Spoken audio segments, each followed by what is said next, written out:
കൊല്ലത്ത് വീട്ടുമുറ്റത്തെ കിണറ്റിൽ വീണ് 2.5 വയസ്സുകാരന് ദാരുണാന്ത്യം. കൊട്ടാരക്കര വിലങ്ങറ പിണറ്റിൻമൂട്ടിലാണ് അപകടം. ബൈജു ധന്യ ദമ്പതികളുടെ മകൻ ദിലിനാണ് മരിച്ചത്.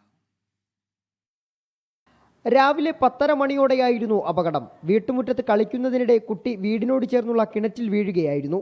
കിണറ്റിലേക്ക് കുട്ടി എത്തി നോക്കിയപ്പോൾ കാൽവഴുതി വീണതാകാമെന്നാണ് പ്രാഥമിക നിഗമനം. ആഴമേറിയ കിണറിന്റെ ചുറ്റുമതിലിന് പൊക്കം കുറവായിരുന്നു.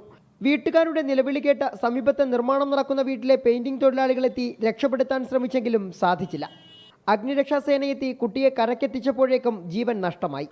കുട്ടി കിണറ്റി വീണെന്ന് തൊട്ടടുത്ത് പെയിന്റിങ് വർക്ക് നടന്നുകൊണ്ടിരുന്നത്. അവരാണ് കൂടെ വന്ന ഒരു രക്ഷിക്കാനുള്ളൊരു ശ്രമമൊക്കെ നടത്തി. പക്ഷേ കുട്ടി അങ്ങ് അടിയിലോട്ടങ്ങ് പോയി. ഫയർഫോഴ്സ് വന്നപ്പോഴത്തേക്ക് അടിയില്ല, കുട്ടി പൊങ്ങി വരുന്നില്ല. ഒരു 10-15 മിനിറ്റോളം അവർ ഒന്ന് ശ്രമിച്ചപ്പോഴത്തേക്ക് കുട്ടിയുടെ ബോഡി കിട്ടി. മൃതദേഹം കൊട്ടാരക്കര താലൂക്ക് ആശുപത്രി മോർച്ചറിയിലേക്ക് മാറ്റി.